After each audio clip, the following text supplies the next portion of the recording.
Hello everyone. Today I will teach you about the government schemes as agencies for small scale industries. Basically this video is an extended part of my previous videos which are related to the concept of a small business. So from my previous video you learned about what problems does these small business face in India, and in this video you will learn about what assistance provided by the government to them. See, government provides support to these small scale industries in two ways. दो तरीके से government जो है वो इन्हें assistance provide करती है. One is institutional support and another is incentives. So institutional support means government ने कुछ ऐसे इंस्टीट्यूशंस बनाए हैं, कुछ ऐसी एजेंसीज बनाई हैं जिससे स्मॉल स्केल इंडस्ट्रीज़ के लिए वर्क करना ईजी हो जाएगा. और दूसरा सपोर्ट या दूसरा असिस्टेंस है वो है इंसेंटिव्स का.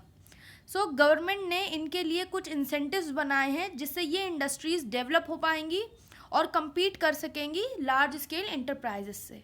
ओके, सो बेसिकली दो एजेंसीज़ हैं. One is national small industries corporation जिसको हम NSIC भी बोलते हैं, और दूसरी है डिस्ट्रिक्ट इंडस्ट्रीज सेंटर जिसको हम DIC भी बोलते हैं. ये दोनों इम्पॉर्टेंट रोल प्ले करती हैं स्मॉल स्केल इंडस्ट्रीज़ को असिस्टेंस प्रोवाइड करने में. So one by one I will teach you about both of these institutions to you. Okay, so पहला है हमारा institutional support national small industries corporation का. ये 1955 में सेटअप की गई थी to promote and aid and foster the growth of small scale units in India. So आपकी स्मॉल स्केल इंडस्ट्री कॉरपोरेशन जो है 1955 में सेटअप की गई थी in order to promote aid and foster the growth of small scale units और small scale industries in India. और इनका मेन कंस्ट्रेंट था कि जो भी एंटरप्रेन्योर्स हैं उनके पास अगर फंड्स की शॉर्टेज है मशीनरी और इक्विपमेंट परचेज करने में, तो ये स्मॉल स्केल इंडस्ट्रीज़ को असिस्टेंस प्रोवाइड करेंगी. ये एजेंसी जो है आपकी नेशनल स्मॉल इंडस्ट्रीज़ कॉरपोरेशन, ये उन लोग का असिस्टेंस प्रोवाइड करेगी.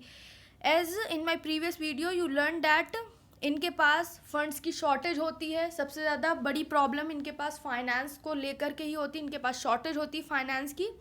So national small industries corporation जो है वो हेल्प करती है इनको फंड्स के लिए, जिससे कि ये न्यू मशीनरी और इक्विपमेंट्स परचेज कर सकें. और इनका दूसरा फोकस था that non-availability of finance deprives many new entrepreneurs from availing opportunities also. So as I already told you, उनके पास फाइनेंस की कमी होती है जिसकी वजह से ये मशीनरी और इक्विपमेंट परचेज नहीं कर पाते हैं, या अगर कोई भी न्यू बिजनेस अपॉर्चुनिटीज़ आई हैं मार्केट के अंदर तो उसको भी अवेल नहीं करा पाते हैं. Moreover this agency was establish to cater to these needs of the entrepreneur. So entrepreneur की ऐसी जो भी नीड्स हैं उनको केटर आउट करने के लिए ये एजेंसी बनाई गई थी. Okay, with this we will see some functions of national small industries corporation NSIC. So इनके मेन फंक्शन है such is it supplies important machines and raw material to small industries on easy hire purchase schemes. So student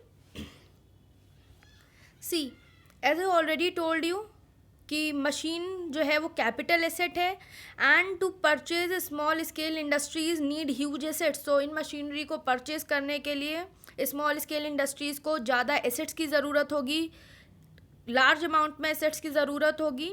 so as you have seen in my previous video that small scale industries have shortage of fund, so it is difficult for them to bring machines. So this institute will provide important machines on easy terms, means hire purchase basis पे हो गया या लो interest rate पे ये machines जो हैं वो provide कराते हैं हमारे स्मॉल स्केल इंडस्ट्रीज़ को. Same is with raw materials also. So in my previous video you saw that इनके पास जो है वो रॉ मटेरियल की भी प्रॉब्लम रहती है, या तो इनके पास रॉ मटेरियल अच्छी क्वालिटी में नहीं आता है, या इनके पास रॉ मटेरियल अगर अच्छी क्वालिटी में आता है तो बहुत ज़्यादा कॉस्ट होती है उस रॉ मटेरियल की, और अगर रॉ मटेरियल की कॉस्ट ज़्यादा होगी तो इनके प्रोडक्ट भी एक्सपेंसिव ही होंगे. मोर ओवर आपके जो लार्ज स्केल कॉरपोरेशंस होते हैं वो इकोनॉमीज ऑफ स्केल पे वर्क करते हैं, उनके यहाँ लार्ज अमाउंट में गुड्स प्रोड्यूस किए जाते हैं, तो उनका प्रोडक्ट जो है इनके कंपैरिजन में लेस प्राइस का होगा। ओके, सो फर्स्ट फंक्शन जो है एनएसआईसी का कि वो स्मॉल स्केल इंडस्ट्रीज़ को इम्पोर्टेंट मशीन्स और रॉ मटेरियल प्रोवाइड कराते हैं on easy terms such as hire purchase scheme पे करा देते हैं, लो इंटरेस्ट रेट पे करा देते हैं। Okay, another function of NSIC is that it exports the product of small units. So आपका जो एनएसआईसी है वो हेल्प करता है स्मॉल बिजनेस यूनिट्स को या स्मॉल स्केल इंटरप्राइजेस को उनके प्रोडक्ट्स जो हैं एक्सपोर्ट कराने में, बिकॉज स्मॉल स्केल इंडस्ट्रीज़ को इतनी नॉलेज नहीं होती है एक्सपोर्ट प्रोसीजर के रिगार्डिंग। सो ये उनको हेल्प करते हैं, ये उनको असिस्टेंस प्रोवाइड करते हैं उनके प्रोडक्ट को एक्सपोर्ट करके। मोर ओवर ये इनका एक्सपोर्ट वर्दीनेस को भी डेवलप करते हैं। Okay, another function of NSIC is that it provides technology to small scale industries also. So student see, market में जो भी टेक्नोलॉजी अपग्रेड हो रही है वो लार्ज कंपनीज़ के पास है। सो स्मॉल स्केल इंडस्ट्रीज़ को पता कैसे चलेगा इन सब के बारे में कि हमारी टेक्नोलॉजी अपग्रेड हो रही है। सो ये जो एनएसआईसी है, ये जो एजेंसी है, ये परफॉर्म करती है ये फंक्शन। वो जो है वो अवेयर करती हैं स्मॉल स्केल इंडस्ट्रीज़ को इन टेक्नोलॉजिकल अपग्रेडेशन के लिए, so that they can compete with the large scale enterprises also. So small scale industries को टेक्नोलॉजी प्रोवाइड कराने के साथ साथ वो हेल्प करती हैं टेक्नोलॉजी अपग्रेडेशन के लिए भी। स्मॉल स्केल इंडस्ट्रीज़ को ये कॉरपोरेशन टेक्नोलॉजी प्रोवाइड करती हैं, प्लस ये उनको हेल्प करती हैं टेक्नोलॉजी अपग्रेडेशन में भी। अगर कोई भी टेक्नोलॉजी अपग्रेड हुई है और वो इनको नहीं पता है, सो ये अवेयर कराती हैं स्मॉल स्केल इंडस्ट्रीज़ को या स्मॉल स्केल इंटरप्राइजेस को about the technology upgradation. Okay, another function of NSIC is that it provides various equipment on lease basis. So जो भी इक्विपमेंट्स यूज़ होते हैं स्मॉल स्केल इंडस्ट्रीज़ को ये लीज बेसिस पे प्रोवाइड कराती हैं। Okay, last but not the least function of NSIC is that they provide mentoring and advisory services also. So small scale industries को NSIC एजेंसी जो है वो मेंटरिंग और एडवाइजरी सर्विसेज भी प्रोवाइड करती है। कोई भी एडवाइस अगर उन्हें चाहिए होती है स्मॉल स्केल इंडस्ट्रीज़ को, तो ये NSIC उनको प्रोवाइड कराती है। Okay, with this we are over with this topic and we will move towards another agency. So दूसरी एजेंसी है हमारी डिस्ट्रिक्ट इंडस्ट्रीज सेंटर। सो ये दूसरी इंडस्ट्री है ये दूसरी एजेंसी है जो कि हेल्प करती है स्मॉल स्केल इंडस्ट्रीज़ को। So the concept of DIC came during 1977 when Government of India announced the new industrial policy on 23rd December 1977. So ये DIC का कॉन्सेप्ट आया कब है? ये 1977 में आया है जब गवर्नमेंट ने न्यू इंडस्ट्रियल पॉलिसी, नई इंडस्ट्रियल पॉलिसी अनाउंस की थी ऑन 23rd दिसंबर 1977 को, तभी ये कॉन्सेप्ट DIC का आया। ये प्रोग्राम जो है 1 मई 1978 को लॉन्च हुआ और इनका मेन ऑब्जेक्टिव था कि ये जो भी नेसेसरी सर्विसेज हैं स्मॉल स्केल इंडस्ट्रीज़ की उसको एक प्लेस पे अवेलेबल कराएं। मोर ओवर इनका एम था कि ये इंटीग्रेटेड एडमिनिस्ट्रेटिव फ्रेमवर्क जो है वो डिस्ट्रिक्ट लेवल पे प्रोवाइड कराएं स्मॉल स्केल इंडस्ट्रीज़ को, जिससे कि प्रॉब्लम सॉल्व हो सके इंडस्ट्रियलाइजेशन की डिस्ट्रिक्ट के अंदर। Moreover, the finance for setting up of DICs in a state are contributed equally by particular state government and central government. So DICs को सेटअप करने के लिए जो भी फाइनेंस रिक्वायरमेंट थी वो स्टेट गवर्नमेंट के साथ साथ सेंट्रल गवर्नमेंट ने भी कंट्रीब्यूट किया है। ओके, उस फाइनेंस के लिए। इसी के साथ हम देख लेते हैं कि क्या फंक्शंस DIC परफॉर्म करती है हमारे स्मॉल स्केल इंडस्ट्रीज़ के लिए। Okay, so it act as the focal point of industrialization of the district. So as I already told you कि जो आपका DIC है ये इसलिए बना था, ये इसलिए लॉन्च किया गया था जिससे कि ये डिस्ट्रिक्ट लेवल पे जो भी इंडस्ट्रियलाइजेशन की प्रॉब्लम है उसको सॉल्व कर सके। Okay, another function of DIC is that it identifies the project for setting up of small scale industry units. So आपकी जो स्मॉल स्केल इंडस्ट्री यूनिट्स हैं उनको सेटअप करने के लिए बेटर प्रोजेक्ट्स जो हैं उनको आइडेंटिफाई करता है और उसी के हेल्प से ये स्मॉल स्केल इंडस्ट्रीज़ जो हैं वो सेटअप करते हैं, हेल्प करते हैं एंटरप्रेन्योर्स को सेटअप करने के लिए। इसी के लिए ये उन्हें प्रोवाइड करते हैं वेरियस सर्विसेज के थ्रू और सपोर्ट फैसिलिटीज़ प्रोवाइड करते हैं, जैसे कि ये उनके लिए क्रेडिट अरेंज करते हैं, मशीनरी अरेंज करते हैं, इक्विपमेंट अरेंज करते हैं, more over raw materials arrange करते हैं, जिससे कि एंटरप्रेन्योर जो हैं वो ईजिली सेटअप कर सकें smaller village industries. Okay, they also helps in issuing the permanent registration certificate to small scale industry units. तो स्मॉल स्केल इंडस्ट्री यूनिट्स को सेटअप करने के बाद उसके परमानेंट रजिस्ट्रेशन के लिए भी हेल्प करते हैं। ये इशू करते हैं स्मॉल स्केल इंडस्ट्रीज़ को permanent registration certificates. Okay, with this ये जो डिस्ट्रिक्ट इंडस्ट्री सेंटर हैं, ये एजेंसी जो है ये उनको हेल्प करती है मार्केटिंग सपोर्ट के लिए भी। सो स्मॉल स्केल इंडस्ट्रीज़ के जो भी प्रोडक्ट्स होते हैं उनकी कैसे मार्केटिंग होनी है उसके लिए भी ये असिस्टेंस प्रोवाइड करते हैं। मोर ओवर आपका जो डिस्ट्रिक्ट इंडस्ट्री सेंटर है वो एक्ट करता है as a link between entrepreneurs and lead bank of the district. तो डिस्ट्रिक्ट का जो सबसे लीड बैंक होता है, सबसे बड़ा बैंक होता है वो, और एंटरप्रेन्योर्स के बीच का लिंक जो है वो DIC परफॉर्म करता है। Moreover they help businessman in obtaining license from electricity board, water supply board etcetera. So ये जो एजेंसी है हेल्प करती है बिजनेसमैन या एंटरप्रेन्योर को कि वो easily electric board, water supply board etcetera इन सारे एजेंसी से लाइसेंस ले सकें।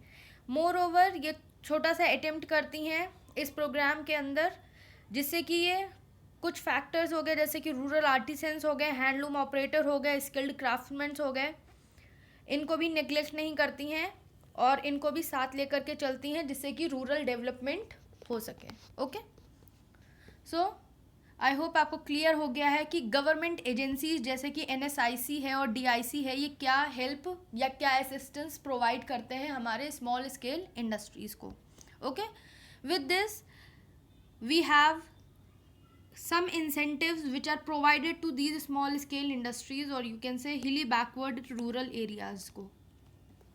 so government incentives जो है वो hilly backward और rural areas को क्या provide किया जाता है, means these are some of the following incentives which is offered by the government to attract industries in the backward areas। so backward area में small scale industries को setup करना tough work होता है, but आपकी जो government है, India की जो गवर्नमेंट है वो कुछ इंसेंटिव्स प्रोवाइड करती है हमारे एंटरप्रेन्योर्स को जिससे कि वो अट्रैक्ट होते हैं रूरल एरियाज़ और बैकवर्ड एरियाज़ में इंडस्ट्रीज सेटअप करने के लिए। Okay, so first incentive provided by government is power, means some state supply power at a concessional rate of 50% while some giving it free of cost during the initial years. So आपके जो government है वो कुछ state में या तो आपको जो पावर सप्लाई है वो 50% के कंसेशनल रेट पे दे देती है या वो कुछ टाइम के लिए फ्री ऑफ कॉस्ट भी दे देती है। मेन आपके जो कंपनी के इनिशियल ईयर्स होते हैं उनमें फ्री ऑफ कॉस्ट भी प्रोवाइड करती है। Okay, another incentive is of tax holiday, means exemption from payment of tax for 5 years। सो आपके जो इंडस्ट्रीज जो कि इस्टेब्लिश होते हैं बैकवर्ड, हिली और ट्राइबल एरियाज़ में, उन्हें गवर्नमेंट जो है वो टैक्स एग्जम्पशन प्रोवाइड करती है, मतलब 5 साल तक उन्हें कोई भी टैक्स पे नहीं करना पड़ता है। Okay, with this another incentive provided by government is land and water. So जैसा कि आपके पावर के केस में है कि 50% कंसेशनल रेट होता है या टोटल फ्री हो जाता है इनिशियल ईयर्स के लिए, तो ऐसे ही आपका जो वाटर सप्लाई है वो भी आपके 50% कंसेशन पे प्रोवाइड की जाती है और टोटली फ्री भी होती है for a period of 5 year। और आपका जो लैंड है जैसे कि डेवलप्ड प्लॉट्स जो हैं वो ऑफर किए जाते हैं हर स्टेट को जिससे कि वो इंडस्ट्रीज जो हैं वो इस्टेब्लिश कर सकें। Okay, another incentive provided by government is octroi. So octroi जो है वो बहुत से स्टेट्स में जो है वो एबॉलिश कर दिया गया है, वो कैंसिल कर दिया गया है। Okay, with this we have another incentive provided by government is protective measures। So the government reserved 800 items for exclusive production of small scale industries and give priority to allocation of raw materials and machines. So आपकी जो government है वो help करती है, government ने reserve कर रखे हैं 800 आइटम्स जो कि सिर्फ और सिर्फ स्मॉल स्केल इंडस्ट्रीज़ के ही थ्रू प्रोड्यूस किए जाएंगे, और उन्हें प्रायोरिटी भी देती है कि वो रॉ मटेरियल्स और मशीन्स को उस आइटम्स को प्रोड्यूस करने में एलोकेट कर सके ईजिली. ओके, सो मोर ओवर आपके जो यूनिट्स हैं बैकवर्ड एरियाज़ में लोकेटेड, उन्हें प्रिफरेंशियल ट्रीटमेंट मिलता है in the matter of allotment of the square raw material like cement, iron, steel etcetera. Okay, with this another incentive provided by government is marketing assistance. So government tries to solve their marketing problem by improving information in order to provide guarantee for the sale of goods. So आपका जो government है वो help करती है small scale industries की marketing problem को solve करने के लिए, करने में कैसे वो उनको उनकी इंफॉर्मेशन इम्प्रूव करती है, उन्हें गारंटी देती है कि उन्होंने जो भी गुड्स प्रोड्यूस किए हैं उसका सेल ईजिली वो करा पाएंगे. Okay, with this we have another incentive provided by government is finance. So इनको तो मेन प्रॉब्लम फाइनेंस की होती है, शॉर्टेज होते हैं फंड्स के स्मॉल स्केल इंडस्ट्रीज़ की, सबसे बड़ी प्रॉब्लम है इंडिया में. सो स्मॉल बिजनेस यूनिट्स जो हैं उनको लोन जो है बहुत ही लो रेट ऑफ इंटरेस्ट पे दे दिया जाता है, मीन्स 10 to 15% सब्सिडी जो है वो इनको दी जाती है जिससे कि अपना कैपिटल एसेट्स को ईजिली बिल्डअप कर सकें. मोर ओवर इनको लोन्स जो हैं वो कंसेशनल रेट्स पे भी ऑफर किए जाते हैं. Last but not the least incentive provided by government is of sales tax. So in all union territories small industries are exempted from sales tax while some states give exemptions of 5 years. सो आपकी जो कुछ union territories होती हैं उन्होंने तो sales tax के लिए कम्प्लीटली स्मॉल स्केल इंडस्ट्रीज़ को एग्जेम्प्ट कर रखा है, और आपकी जो कुछ स्टेट्स होती हैं वो स्टार्टिंग 5 years में एग्जेम्प्ट कर देती हैं टैक्स से. Okay, so exemptions of sale tax is extended by some states for a period of 5 years while all union territories provide full exemptions from sales tax. In most of the states sales tax has been renamed as VAT also. Okay, so I hope आपको clear हो गया है कि क्या government इनको कौन सी assistance provide करता है. हमारी स्मॉल स्केल इंडस्ट्रीज़ को 2 तरीके से प्रोवाइड करता है, one is institutional support and other is incentives. Okay, so please go through your book, read it from there, and if you still have any query, any doubt regarding this particular concept, then please ask your queries to me. And if you find my video helpful, please like my video, share it with your friends, and subscribe to my channel. Okay, thank you.